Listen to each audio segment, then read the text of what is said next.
Noong unang panahon, may isang batang babaeng nakatira sa nayon, na kung saan siya ay laging nakapulang pandong, kaya siya ay tinawag na Little Red Riding Hood. Habang siya ay naglalakad papunta sa bahay ng kanyang lola, bigla na lamang may malaking lobong sumalubong sa kanya.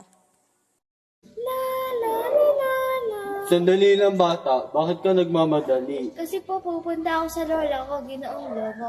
Ganun ba? At ano namang yung dala mo? Ano naman na nasa loob na? Gatas at prutas para sa lola kong may sakit.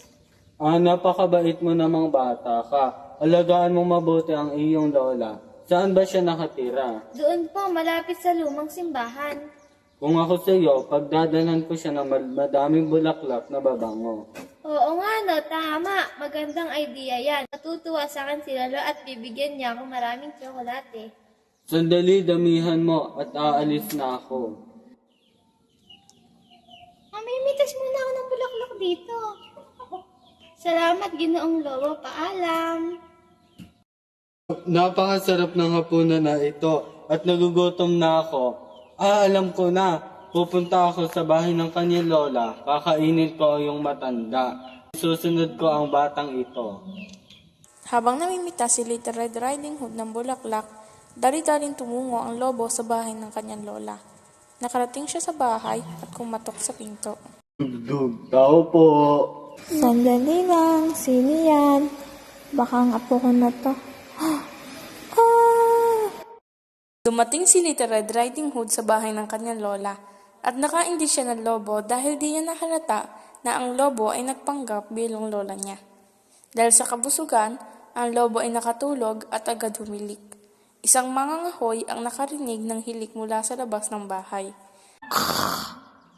Napakalakas naman humilik ng matandang nakatira dito. Ano kayang nangyayari sa kanya?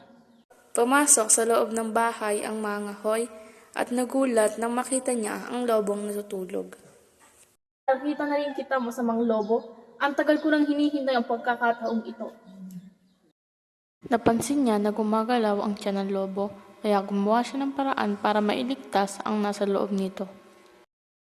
Naku po, nakakatakot sa loob ng lobo. Sobrang dilim at walang akong makita. Naisipan nilang lagyan ng bato ang tiyan ng lobo. Pagkatapos nilang lagyan, ang mangangahoy ay tinahi niya ang tiyan nito. Naku, ang bigat naman ng tiyan ko. Ang tagal naman matunaw ng matandang kinain ko.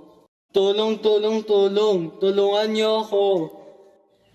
Buti nga sa'yo, sama kang lobo. Dapat lang malunod ka.